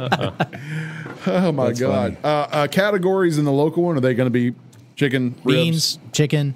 Oh yeah, beans. Ribs, Okay, y'all covered brisket. this. I think I was looking at the screen. Yeah. over here, Yeah, making sure. half Okay. chickens, pork spare ribs, and brisket. There'll be 7 to 9 slices in the box. Like I said, it all changes on how many teams are there. You said Okay. beans? Yeah, Yeah. beans. Good Beans, God, too? where you been, bro? Well, he didn't. He said beans a lot. Beans. Pull the Yeah. e-brake. Pull the e-brake. Yeah, pull the e-brake. Yeah. You know, some of the best beans I've ever had were made on like Monday, and then set in the fridge all Oh, week. yeah. Then you scoop off the film off the top, and then reheat them on like Dude. Saturday. Absolutely. It's like those flavors have Yeah. time to just Yeah. meld. Especially- I would Yes. I would vary to say that 95% of the competition cooks that cook beans do exactly that. Because Yeah. beans is a jackpot category. That doesn't count to your overall championship. Okay. Beans is like a side pot for $25 an entry. Yeah. Then we're going to pay out 90% of whatever that entry brings in. We'll donate the 10% to the reunion grounds. Union Ground Yep. Pavilion Reconstruction Fund. So, what other non-meat options have you seen at competition? Oh, dude, everything. Man, they Yeah. do. If you can dream it, they do it. They do anything on a stick, grilled Yeah. cheese, pizza. Jackfruit. Chicken, Do they I mean, yeah. vegetarian options like jackfruit? Yeah, man. You Supposedly watermelon. A lot of stuff. You'll go to watermelon festivals Say and they'll what? do anything watermelon. You'd be surprised what some of these cooks can come up with, dude. I'm What do telling you you, do it's with insane. watermelon? Oh, you can Yeah. do a lot with watermelon. Other than Pickle. salted, I was meat? watching yeah. a video the other day. It was like soaking the watermelon in oat milk and then doing like cinnamon and sugar on it. And it's like this, like, oat milk. yeah. Why would you do that? I mean, Well, I didn't try it, but I was just watching the dudes online. Just I think like, once upon a time we all soaked a watermelon in Everclear, but that's not. well, there's oat that milk. too. But how many? That's a good question. So if I'm having watermelon, I salt it. You salt it? Yeah. I'm out. No salt? Straight. Okay. Straight salt. Yeah. Salt. Yeah. My wife will do. Well, I the mean, I'll salt, do yeah. both, but Salt. most of the time, yeah. How about okay. lime juice? You ever done lime juice? No, I haven't. Okay, let's do that. You just Wow. pour it on. You like soak it or yeah, you drip should it? just Or? take your lime and drip it over the watermelon after you salt it. So it's like salt and lime. I bet nobody hypothesized at the beginning of this episode that we were going to be talking about ways to spice up your watermelon. Seriously. Well, Watermelon Festival just happened in Forsberg. That's right. Yeah, they do an annual one there. Dude, it's crazy what people do with food. It really is. It's the ancillary stuff, the side stuff like that. That's more of in the steak stuff. It's not so much in barbecue. Yeah. A lot of times in barbecue on a Friday night, they'll have like a chef's choice category. We're going to cook whatever the hell you want. And we were judging. A lot of times if I go to a cook-off and they have that, I'll judge it so I don't have to buy dinner. And I swear to God, dude, we were down in Glen Rose, Texas. And I was eating some of the best, chicken poppers, shrimp poppers. It was awesome. Steak. And then here comes some freaking boiled eggs or some deviled eggs. I'm like, hold up my hand. I'm like, judge lady, I don't eat deviled eggs. Oh, wait, you don't like them? No, can't stand the texture of them. And sure enough, all these people spent money on ribeyes, probably Wagyu meat and shrimp and wrap it in bacon, all that, and freaking deviled eggs won. Really? Never know. Yeah, there's art in deviled eggs. I suppose there is. Have you ever had cracklins from like the Lafayette area? Oh, of yeah, Louisiana? for sure. God, those Absolutely. are so good. I wish we could find a way to replicate those here as good as they do there. Have y'all ever cooked whole hog? Yes, yeah. So we did Not wild boar, like a whole hog. Yeah, me and Hafid smoked one for Super Bowl. Yeah. Man, I love them. Oh, yeah. Well, I was supposed to do that. Yeah, he had some excuse I was of having a baby. I was having a kid. My baby was being born at the time. We still showed up. Yeah, still came There's over. a lot of pig, that's for sure. Yeah, and it turned out all right. I think it was only about an 80-pounder. Yeah. That's the best ones. Yeah, it was good. Yeah, that's not 24 hours cooking like those big 250-pound pigs. 24 hours to cook a pig? Yeah, so those big ones, 250 pound bigger. Yeah, absolutely, dude. Because you can't hammer it fast. That's a slow process. Yeah. So in Memphis in May, there's 3 categories. There's ribs, and then there's pork shoulder, and then there's whole hog. Okay. And you're divided into teams, and then they give out awards for each individual category, and then whoever scores the highest wins the overall competition. Well, 99 times out of 100, it's whole hog or shoulder. So this year in Memphis in May, we hit second place. The team next to us won ribs. They beat us by like less than 1/10 of a point. And then for the first time in 23 years, they won the world championship with ribs over whole hog and shoulder. Okay. Wow. So I tell people that it was like $11,000 or $12,000 to win the category, and then it was $36,000 or $25,000 to win the overall. Yeah. So I said, man, we just got beat by less than a point, and that was a $36,000 point. Wow. So yeah. Those big ones, there's money, man. There's a lot of money involved. Memphis has some good barbecue. Yeah. They have some good barbecue. And they got Gus's fried chicken, too. Let me tell you. Boy, let me tell you, that's some good stuff. I didn't even know anything about that. Dude, yeah. If you go to Memphis, go to Gus's fried chicken. You'll forget about barbecue. Off Bill Street? Yeah, it's just right there on whatever street. Man, I didn't know where I was. We were right off Tom Lee Park, right on the Mississippi River. Okay. So, yeah, it's not far from there. Gus's fried chicken. Yeah, it seems like you are genuinely seeking out other things other than barbecue places. Absolutely. I think the point to remember here is not Gus's fried chicken or that place that you mentioned earlier. It's just if we go anywhere. Are you talking about peanuts? No, if we go anywhere, let's just ask Justin. Yeah, it's like he's been there. Yeah. Unless we're in the mood for barbecue, then he's not going to have it. Yeah, exactly. Yeah, that's one My of the recommendation for barbecue in this area would be 407. Oh, yeah, okay. Yeah, 407 is legit. Yeah. He's got that boss hog sandwich, Yeah. that pulled pork sandwich. That's as good as a pulled pork sandwich I've ever ate. Is that a Dude, we food go truck? this week. No. No, it's right over here off 407 north of the Speedway in Argyle. I don't know, guys. I haven't been there. Dude, it's great. It's Brian McClarty owns it. He was a competition cook, retired from the phone company. Yeah. And thought he was going to open up a little trailer, and now it blossomed into a full. So it did start Is as that a like trailer. North Lake or something like that? Is that Yes, North Lake. North yeah. Lake, It's yeah. I think it's considered Argyle, but you know all that shit runs together over there. It's just right across 35, just a very little on the right. It started as a trailer? Started as a trailer, Yeah. went to like 2 little portable buildings. Yeah. He started as a trailer by the Paradise City thing over That's there. why I know Yeah, that so he name. just went to the east side of 35. It's a mile down there on the right, right Okay. next to Defender Outdoors. Yeah. Okay. And if you're not there by 11:30, you're going to be in line. Damn. It's not like a Franklin's line in Austin where it's 10 hours, but you will wait. I mean, his food's top notch. Somebody said snows. Oh, it was Garrett said snows. You have to get in line at like 8 p.m. the night before. Yeah. Oh yeah, And they're they're like serving barbecue at breakfast time, 8 and 9 a.m. It's insane. I've never eaten it. I've had a buddy do the barbecue tour where they went and hit all Blacks, Snows, Yeah. Franklin's, or Valentinos or whatever it is in Austin. And he said, he had his favorites. And he said the Valentino's, the taco truck in Austin, was freaking phenomenal. Oh, okay. Yep. Garrett also said Hurtado's in Fort Worth is good. Yeah, I'm not familiar. I've never eaten. I haven't been there. I've been to. I've heard the name a ton. My wife's taken me to Heim. They're pretty good for restaurant barbecue. Yeah, they started out. A lot of these guys, they start out as a trailer, and then before you know it, they blossom. And then it's no different than anything else. When you start mass producing and going so much bigger, it changes. Oh yeah. And in my opinion, it's just my opinion. 407, he stayed true to what it is. Okay. To what he was producing on one pit. I can't imagine Snow's barbecue is worth a 12 to 14 hour wait. I think people are going to hope maybe meet Tootsie in the story. For sure. It's involved with that because of Chef's Table. It's an experience, man. It's it's an experience. But he said you line up, there's bands out playing and they're serving booze and there's stuff to do. Yeah, there's stuff to do while you're in line. You're not just sitting in a chair. But that's beyond me. Yeah, it's not something I would ever do. I get hangry. So if I'm being told, you have to bring food. You got to bring your food. Yeah, but still, if I'm my appetite's. You finally get to the barbecue and you've been living on honey buns and animal crackers, right? Or Cheez-Its, Doritos. Then you're not even hungry anymore. You're just ready to go home. But you don't go through an experience like that, and because you're seeking it out because it's meaningful, and then you're just like, yeah, it's a pretty crappy barbecue. Do y'all watch a lot of the Food Channel and Cooking Network and all that? Especially the shows like Man Fire Food and stuff like that where they're traveling around. A little bit of that. Yeah, Man Fire Food's probably one of my favorite shows. I like that one. That's the short guy, right? Yeah, Roger Mooking. Yep. Yeah, I don't know how much of that's true. I think they might pay for that spot a little bit. It could be, yeah.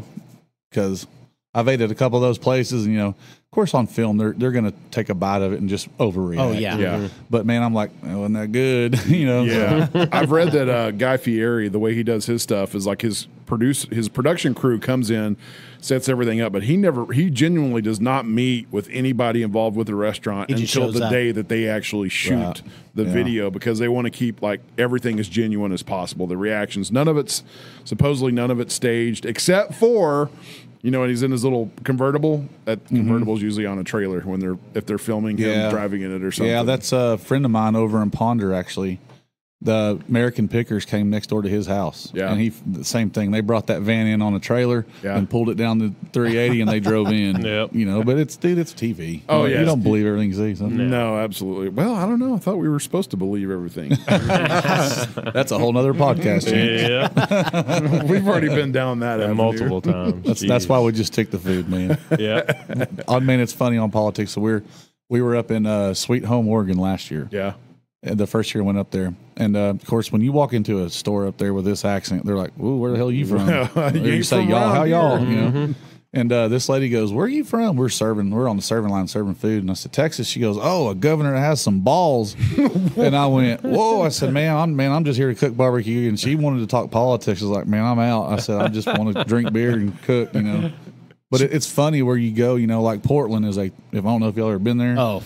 But it is a third world country, dude. I've heard. And then you get outside of Portland, and it's Texas rural with America. A view. Same way with Seattle. Yeah, dude. It's But we've got for coming up in Decatur, we got 5 teams coming from the Pacific Northwest. Do we really? Yeah, we got an Oregon, and I think 3 or 4 Washington teams. You tell them meth is not legal here. Yeah. Oh, they'll tell you, do not go downtown Portland. Oh God, no. Yeah. Did you go downtown Portland? I'm guessing. We got close to it. Yeah. Going to the airport, and it was so bad that Kayla said next year we'll just stay in Sweet Home and make the little bit longer drive up and go straight to the airport. That seems to be a trend with all major urban developed areas. Portland's the worst I've ever seen. How tragic, though. Yeah, it is tragic. But I haven't been to Philly. I'm going to Philly here in a couple weeks. So we'll see. City of brotherly love. That might be worse, bro. I've seen videos. Is it bad? I know, dude. It looks like a damn zombie land up there. Zombies, it's insane right now. Yeah, I've seen the videos. I forget the name of the street, but they make the drive and film people up and down this road. So we're just we're in a bubble. Like things really are bad. In cities across the US. Not. I would say that we are not in a bubble. Those are like dystopian. Once we're utopian shining cities, are dystopian urbanized whatever now. Yeah. I would think that rural America is not in a bubble. No, not at all. No. I mean, Not in at a all. bubble is like protected from. We're not seeing how destitute the country really is. We're in a Democrat bubble. If you're a Democrat state, you're in a bubble for sure. Yeah. I mean, call New York right now and ask them how they're dealing with their little. But again, those little are all areas isolated to like major urban downtown things. Yeah. Yeah. It's but not- it also is affiliated with Democratic state, and them their laws there are state just elected officials, but jacked. Right. it's just like Chicago or San Francisco or all of these major cities are making decisions for the rest of the state, which is fairly rural and sparse. Oh, for sure. Absolutely. Yeah, They're just too many people. Yeah, I don't know how you get away from that. The Electoral College doesn't get it done, so I don't know how you get away from people that have never like had real Real rural Say it. lifestyles. You know, real world. That was tough. Yeah. well, Say it again? Throw rural in there too. Rural Worcestershire. Worcestershire. That's wash your sister sauce. The people that are with blue collar backgrounds aren't going into with a real world experience aren't really going into positions of leadership because they don't want to deal with it. So you have people that majority. Yeah, you have people that have grown up in a bubble, isolated from how the world or how their country or their other than their inner city economics work. They don't have a clue, but they're going into positions of leadership, and that's why we're fucked. Well, if you haven't driven across Frisco and Plano right now and seen all those damn corporations that are coming, that tell you, man. Yeah, they're coming to Texas for a reason. Oh yeah. yeah. Yep. And it ain't the fucking weather. No, I'm sure not that. Well, I'm hoping they get here and they're like, screw this, but they probably won't. No, they understand. They can build very big air conditioned buildings, so they're okay. So bringing it back to barbecue, I don't think we've mentioned this. What is your? Do you have a certain wood, or does it just depend? Tell us about your wood. Tell us really about your wood. That's personal. Just depend. Is it salty? Yeah, or is it just depends on what you're cooking? No, it's Or where you're cooking. It's pecan and oak, no matter where. Yeah. I mean, Okay. they're mild. You can, one thing y'all are going to notice when y'all come to Decatur to judge, you're not going to look out there and it's going to look like a freight train. You're not going to hardly see any smoke. Yeah. We were at a comp one time. A guy come up and said, "Man, are people going to start cooking?" Like, what are you talking about? Everybody out here is cooking. Yeah. He's like, "I don't even see no smoke." I'm like, "You're not going to. You're not rolling coal. Yeah, you're gonna. It's clean burn. It's one good bite. With a hint of smoke, but." Right. Like I think it was Tuffy Stone who said you use smoke like you use salt and pepper, just a little bit at a time. Okay. Yeah. So I'll start. My fire with charcoal. I went blank there. Sorry. Charcoal, and then once the charcoal burns down and I get a good bed of coals, I'm just feeding it pecan and oak. So. Now this isn't a drum style. Like if you're using an offset, you naturally have to get a little more smoke in there to get your temps up, right? No, it's air draw. I mean, Okay. you might Use charcoal. So mine, same thing. No, I was on the offset chance. I start with the charcoal. Do you really? Yeah, you get a good bed of coals going, get it really going. It'll start off screaming hot. I'll run up to 400 degrees. Yeah. And then I'll just let it kind of slowly back down and then just feed it pecan sticks. But most of the people who are cooking on offsets in competition are cooking with an insulated firebox. Okay. Which makes a huge difference. Yeah. So it's using, when I say a log, it's not even as big as that whiskey bottle. You Wow. know? Yeah, and it'll burn an hour and a half. You don't have to babysit these. Yeah. Probably like your freshman year smoker out there that needs a cord of wood. Yes, Yeah. it likes the wood. Yeah, I've got a tote from Lowe's. When I fill that up with wood, it's 2 cook-offs, and it's shitting me. maybe Really? 40 pieces of wood. And especially like right now in the heat, on my pit, I'd use 2 to get it going, and probably 5 for the whole brisket cook. So like you said, you're not giving it profound amounts of smoke. You're just Correct. flavoring it with Yeah, the smoke. just a You're little bit, cooking with the heat and flavoring Absolutely. with the smoke. Adding charcoal as you go. Yeah, absolutely. Yeah. You can. You don't have to, but you can. Well, that's what we should try. We should dial it back because we We when we cook lots with of that wood. thing, we're cooking Yeah. with smoke.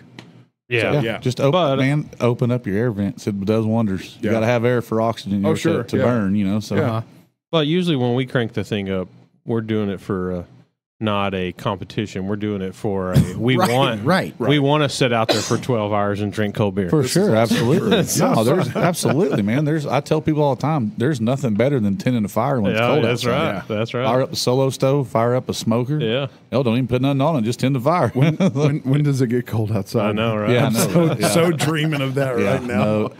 I saw a post on Facebook earlier that said, all you assholes that were bitching about the cold, I hope y'all are happy. Yeah. Yep. There you go. So, sounds like we need to do a Whiskey Bros team next year. Y'all judge this year, learn, and then cook, dude. I think we're going to learn a idea. lot. I think we're going to learn a lot because we've been in our little bubble of cooking and never exposed to anything like this. I Come walk personally around. haven't. So come walk around and talk to people, man, and just talk to them. Are they going to know we're judges, or are they going to try to slip me 50s or something? No, well, maybe. Put it on your name tag. No, I mean everybody Judge. knows. Yeah, no, everybody knows, and the only rule is you can't eat out of someone's camp and then go judge. Okay, to keep it fair. Right. So like if I'm cooking in Decatur and I have all my friends come out and I'm handing them food, I mean, it still would be a very high unlikely that they would get my box and know my box. It's all blind judging. So you're going to open a styrofoam box. You're not going to have a clue whose it is. There's going to be a number on the top of the box, 1, 2, 3, 4, whatever, all the way to 15. And you're going to put that whatever, you're going to take a bite and you're going to put the score on the score sheet next to box number 1. And then what they'll do is they'll lay it and they'll calculate it. Like box number 7 was first place, so they'll write first place on it. So somebody else is doing that. Yes, the head judge will do all that. You're going to judge all the meats and then hand your score sheet in. They're going to tally it. Okay. And then they're going to cut the lids off, and on the lid there's like 2 raffle tickets. One of them you pull off for yourself. The other one's taped face down with scotch or masking tape, so you can't see it. So when they go to awards, they're going to be stacked in the order from 10th or 5th, however many places they're going to call. We'll probably call 15 because we're going to have so many. They'll say 15th place chicken, rip that ticket off and say 1444. Whoever that is, you won't know. No one knows until they come up there and verify the ticket. Then they'll say your name. You write your name on the ticket. Right. And that's how the points are tallied to see who the grand champion was. So we will get a briefing and I guess how this all works. Yes. The head judge Judy's going to walk you through all that. Okay. It's simple. Did you say the head judge Judy? Yeah, Judge Judy. Is her name really Judy? Dude, she will lay it down on you, dude. Okay. She is strict on the cooks. My kind of woman. Yeah, but she will. But she's fair for the cooks, and that's one of the things when you're spending this amount of money and traveling like we do. You don't want to go anywhere you don't think you're gonna have a fair shot. Yeah, sure. If I go to a comp and I think it's any little bit of foul play, I'm never coming back. Yeah, because it's too much money. Yeah. So if you aren't coming back, then a lot of other people aren't coming back too, because you're not going to be the only one getting those vibes. For sure, and it's that's what kind of Alvord got known for a few years back. Guys who cook every weekend. And all of a sudden, a local dude wins. Like, I mean, it's going to happen every now and again, but not overall. There's no way. Yeah, it's almost impossible. Yeah, I mean, and you'll see, and when y'all judge, maybe y'all do need to do a preliminary table because you'll get good food and you'll get that holy shit, spit it out. Like that dude don't cook every weekend. I mean, I'd love to do a preliminary table. I don't know how. Yeah, maybe do like preliminary chicken, and then we'll sit you down on final table ribs or final table brisket or something. Okay. I want brisket. You want brisket? Gonna put my name down. I'm up for whatever. I got you. Wherever you assign me, I'm good. Yeah. No. You've seen me. I will be able to eat. Yeah, we're not picky. We're big don't boys. worry. Yeah, for sure. Don't worry. No, we all got this way somehow. Yeah, no, That's man. right. Just come out, bring a friend, bring your wives, bring everybody. If they're over 18, they can judge. So you said the cooks will start getting there Friday night? Probably Thursday night. Oh, okay. Everybody will be set up and ready to go by Friday at 7:30. So is there like a shindig out there Friday night? Yeah, they'll do just a cooks deal. Just a cooks. It's not open to the public on Friday night. Yeah. It's mostly they'll do a cooks meeting, kind of give out all the rules. We'll announce the payouts and all that, and then it's everybody kind of scatters and goes to their trailer to get their stuff prepped and ready to go. And then Friday night's kind of like a social hour, and then Saturday it's business all day until it's over, and then the party's on. Yeah. Okay. So can people come out? So like when said smoker group cooks a brisket, they're only going to give us like the best chunk of brisket, right? So you're gonna the styrofoam boxes. Yep. The cooks are gonna be instructed to lay 9, 7, 8, 9, whatever it is for that weekend. Full slices in there. Yep. And you're going to get to be able to take as big as bite as you want. But they're going to instruct you to take a small one because you're fixing to take 15 bites. 15 more, yeah. So I'm saying about having to pack a punch. It's a small bite, and it's one bite. And then they're going to make you drink water in between every bite and use a clean fork and knife. So it's, every time. Every time. Then they'll have pickles if you want to cleanse your palate or whatever. Yep. But you can cut off, most of the time, like when I'm cooking, I concentrate on 5. I want 5 really good slices. Most of the time, they're not going to go past 5 slices. And then that's why all that food gets left over, and we're going to donate to Meals on Wheels. So Okay. So that's where I was going with this. Like, do when public shows up, can all that left over? Can you not like just say, hey, make a meal and I'll give you $30 for a meal, or how? no, we'll just give it to you. They call it the grazing table. So what they're going to do when they first off, if you don't make the final table, all those boxes just go to the side, and then they'll either throw it away, but we're going to have big Ziploc bags, and at that point, if you want it, you can grab a handful. We don't care. Take a box or two. We don't. No, give a I'm shit. talking about like, so you're going to give. Each brisket is going to give 9 slices. Yes. What do they do with the rest of that big ass brisket? Oh, that's on them. That's not. That's on the cooks. cooks. Oh, okay. Yeah, I didn't know if like people and their kids could just come out and they could sell plates. They can't know because of the health code. They can't sell. Now, if you know someone cooking, like if I was cooking in Bridgeport and y'all said, "Man, I'd like to come eat your food," I'll just say, "Come and get it." When I'm done cooking, you can have it all. Okay. We give it away. We give a lot of food away. Well, that's easy to get past the health code. You just got to have your food handler's permit. Yeah. Are you complaining about free food? No, I'm trying to make them more money. But No, you got to but have it's- that in every location, right? Yeah. Yeah, but I mean, it's like $100 to get a permit through the city. Right, but it comes with you got to have the sanitary setup, the 3 sinks, and so it's restrooms and it's all washing, it's all private. So that's how they get away from having to deal with that. Mess with all that crap. Yeah. So it's most cooks will cook 4 chicken halves and turn in 1. So there's 3 chicken halves just sitting there, and then they'll do 3 or 4 racks of ribs to turn in 7, 8, 9 ribs, and they'll do a whole brisket to turn in 9 perfect slices. Yep. So now, what y'all could do is you could give it away and just have a tip jar up there. You could do that. I mean, If you don't sell it, Oh, that's not a bad idea. you don't. Yeah. And I'm just thinking of more ways y'all can make money to give to charity. yeah. Because if you don't sell it, Like put a tip jar at the grabbing table, or put a tip jar anywhere. Yeah. If you don't, because if it's going for charity, you can just say it's all going for charity. For sure. Yeah. Yeah. I mean, I'll have to talk to the health inspector on that, but I mean, I know him. yeah. Yeah, he called me last week. He called me last week. He's like, dude, what the hell is this barbecue bash? I'm like, dude, it's all private. That's Yeah. the only vendor we got out there is a snow cone. Well, Ever call me? So I will. Yeah. I was going to say, that's why it's county property anyway. Right. Yeah. So it's Is it a county health inspector or city? It's probably city called City. you, yeah, because it's technically in the city, but it's Wise County property, and it's always a mess. They got to do the same thing for the food truck challenge. yeah. That's a big, because he's got to go out and inspect each every food truck. truck. Yep. And that's the difference in selling to everybody who walks up Yes. or just saying, no, I'm not giving you shit, or then giving it all to you. Right. You know? So But that's what I was saying. I think you can bypass that if you just had Tip tips, jars. yeah. and then if you give it away. Yeah. I mean, I never really thought about that, to be honest with you. I mean, most time I just show up, cook, and Well, I'm sure Turn it there's and be done. got to be like a ton, I feel like there's a ton of meat there is. No, there is. that man. y'all I mean, could, Like literally Yeah. a ton. yeah. Yeah, no, I've been at cook-offs where after the, you got this giant table full of boxes of brisket or ribs and shit, Right. and they just take their hand and into a trash can. Oh my God. I'm like, man, there's people who hunger. I don't. That's, Oh, yeah. Yeah. And that's something we all need to do better on is Yep. figure out how not to waste shit. Man. Yeah. I mean, there's people Hey, starving out there. Dude, man. Oh so- God, I go through 6 bags of trash a day. I feel like in my house. Yeah, for sure. But- But I mean, that's it's a really cool thing. I think y'all, like I said, come out, walk around. Heck yeah. Come out. It's on Saturday. If you want to come out, like the general public wants to come out at 8 o'clock in the morning, walk around. Everybody's going to be up at 4:30, 5 o'clock cooking. Yeah. Okay. So come out, walk around, talk to the cooks. Everybody will be the nicest people you ever met. There's no one. I would say be respectful if they're in the middle of doing something. Yeah, don't walk up there, "Hey, what talk you to doing?" them. But most everybody now has got cargo trailers, or they're in a camper where they can just shut the door. Yeah. Like I have a cook trailer and a camper, depending on where I'm going. That when it's go time, I just shut the door. Yeah. Yeah. So that way someone can't bother you. Right. There's a term in between the competition cooks called shigging. It's like walking up when someone's like, if Heath was applying sauce or something, and then maybe one of his secret methods, and you walk up and stand over him and watch what he's doing. That's called shigging.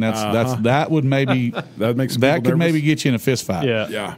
But it's or like when you walk in someone's trailer and you're like looking at all their seasons up there, like y'all have whiskey. Like, what you cooking with over there? I don't have any secrets. I don't care. I mean, hell, I've taught so many classes. Hell, everybody's got my secrets. Right. So imagine if you do have seasoning sitting out, you keep it. It's unlabeled. It's just in a. Mine's not. I used to do that. I used to change it all and do rib number one, but I don't do that no more. So do you mix all your seasoning? Do you make your own, or you just? No, I get them all from sponsors. Man. Okay, yeah. That's Cosmos Q's 99% of what I use. Yeah.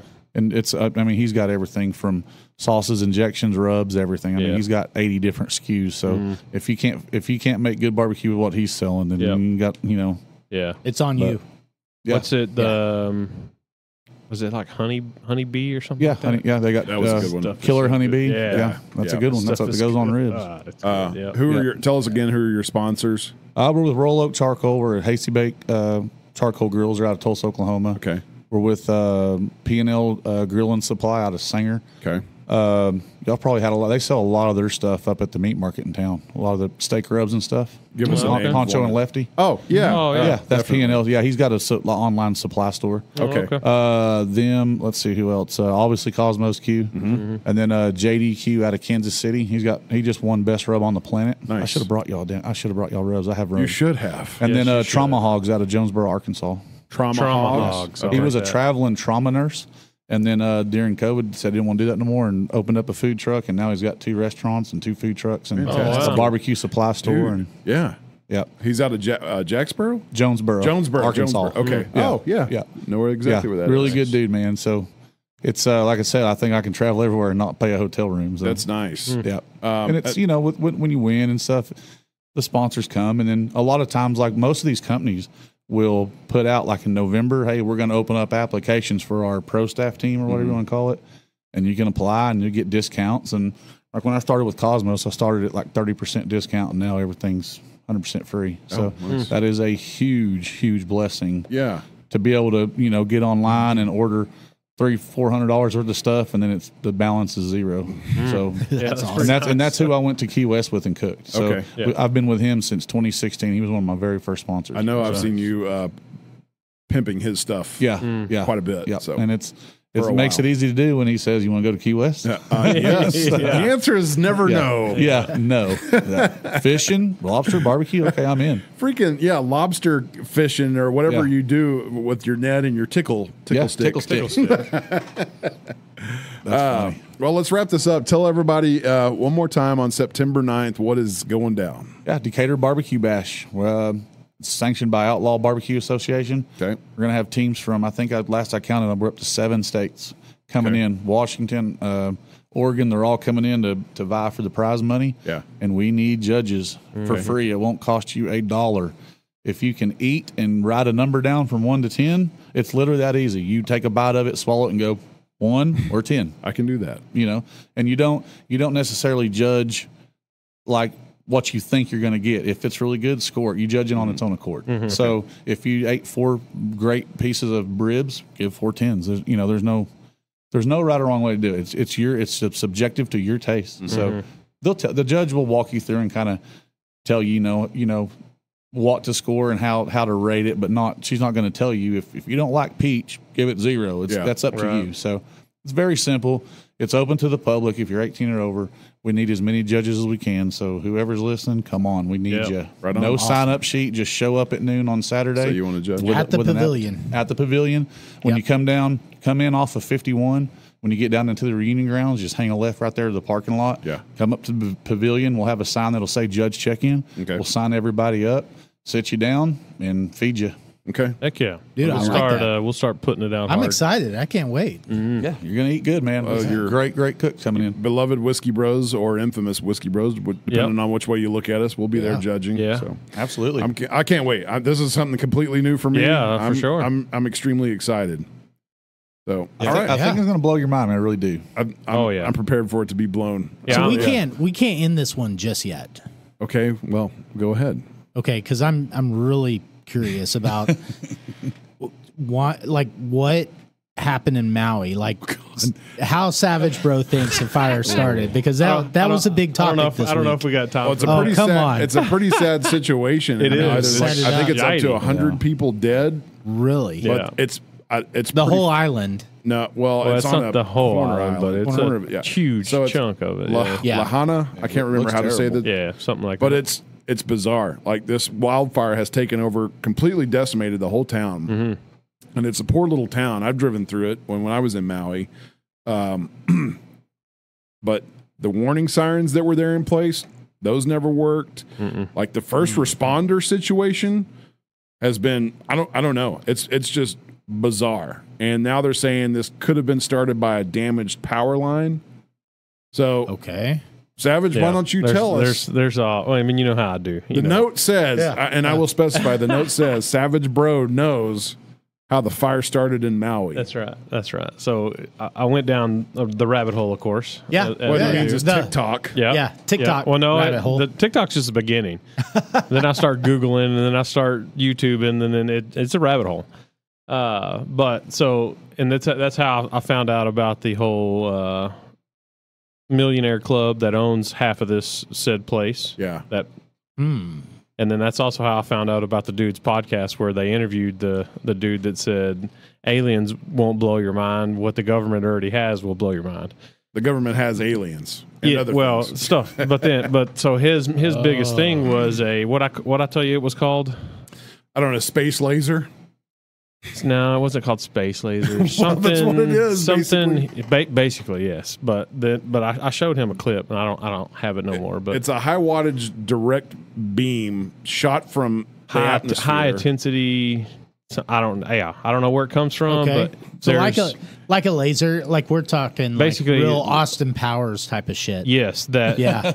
Supposedly it's like volcano heat.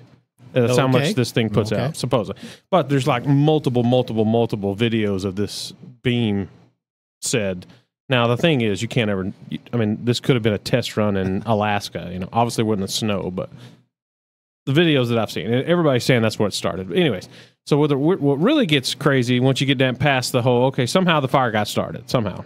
Yes. Then you get stuff like what he was talking about, where none of the sirens are going off. None of the first response stuff is happening.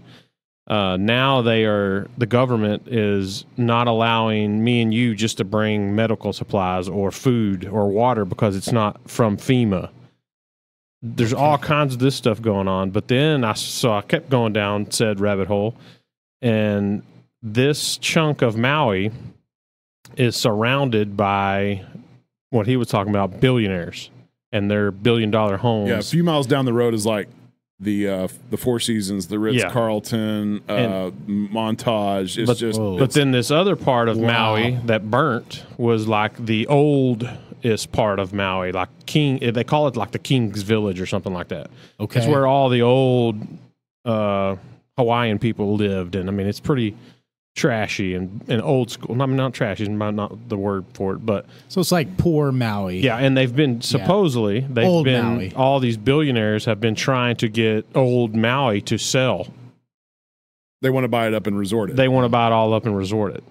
And the people of this community have said, fuck no. And the next rabbit hole I didn't tell you about this, is supposedly, so this is like people like Oprah, a bunch of movie stars, Bill Gates owns a bunch of land over there. Mm-hmm. And supposedly now the new thing and down the rabbit hole is Maui is going to be the first area, if you will, state, whatever you want to call it, that they're going to do their test run of clean living off. That's where it's going to start. Clean air, clean everything.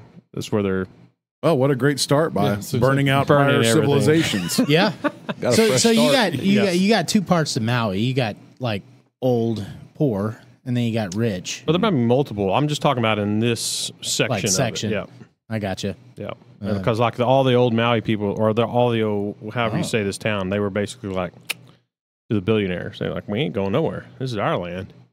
Mm-hmm. And they're gone. So it's going to be, yep, they're gone. Yeah, there's some suspicious ongoings it's just with the weird. way that happened. Like, why would you stop people from bringing, like, these people in these boats, They had 2 containers full of just Like medical supplies, clothes, medical supplies, water, stuff Yeah. like that.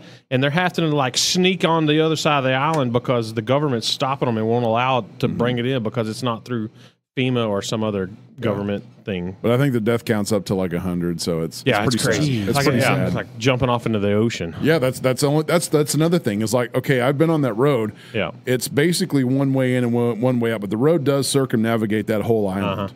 So at some point they could have shut down parts of the road and said, obviously there's a fire here. You need to evacuate this way. Yeah. I don't understand. And that was another thing because the airport never shut down. Yeah. There was like 2,500 people at the airport just the chilling. airport's on the other side of the island from where this. Right, but you would have thought that they would stop tourists from coming over there. Oh, sure. When said yeah. fire was going. And another bad thing about the fire was the trade winds was happened to come through there. It was like 75-mile-an-hour winds. Yeah, So, it was a fast mover. But yeah, I don't know if you've watched the video of the fire, but it's insane fire. It ain't some. I could see why there's 100 people dead from it. Yeah, Like when you think of fire, you see grass fires. Like that's not. what? That's not what this Get in was. your this thing was roaring. They didn't have time other than really jumping into the ocean. Yeah, it's And crazy. That's the Pacific Ocean. So if it's not a beach area, that's tough.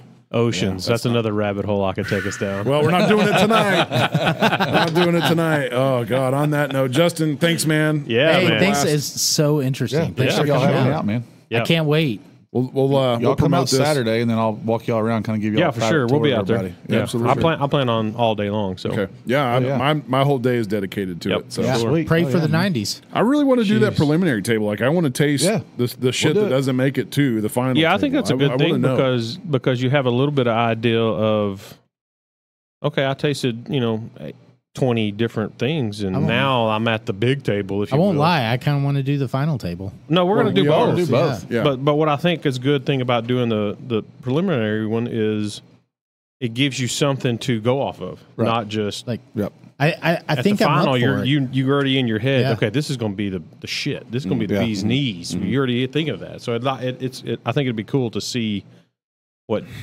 maybe doesn't make it to the. Yeah. And what's cool is as a taste judge, or if you're working in a judging area, you get to see the head judge tally the scores. So like on your table, so if you can like, take like a mental note of like number 1 and number 2 were my favorite boxes. I gave those 10s. Yeah. And you'll see her score, and you're like, okay, I was right on par. That won first and second place. Or holy shit, man, I loved it, but they were like 9th, so My they don't taste get to go to buds the are final wet. table. Right, So Huh. yeah, and then you'll see the difference in the final table when the food cools off. Okay. Because you got to have pretty good stuff cold. Yeah. It's going to sit there True. for a minute That's before they recalculate it, Wow, renumber that's the true. box. So on that, what you just said really makes sense now that when we're talking about cheating or a luck. Yep. If you got a team that's winning constantly or pretty Mm-hmm. often, that says something right there because your judges is never the same and Yeah. everybody's taste is different. Yeah. And there's rules you can't. Everybody puts the meat in the box the exact same. Right. You can't have any foreign objects, nothing that would be considered a marked box or Right. disqualified. That way somebody would know, oh, hey, this Yeah. meat's at a 45. This Yeah. must Yeah. be Frank's. So Okay. yeah, so I mean, it's then let's say on the preliminary table that might be box number 1, and then it gets marked out and it gets renumbered before it goes to the final next. table.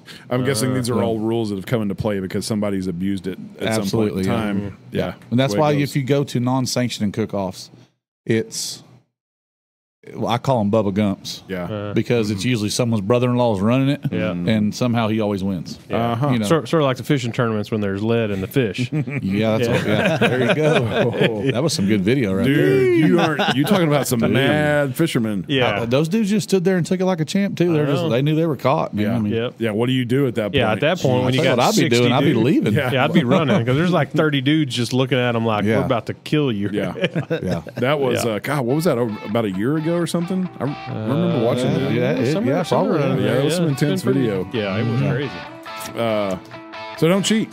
Don't There you cheat. go. Don't cheat. That's right. All right. Well, thanks for listening, everybody. Yeah. We'll see you September 9th. September 9th. Yeah, And you'll hear us Adios. before then, though. for sure. Hopefully. All right. Good night. You've been listening to the Whiskey Bros Around the Table.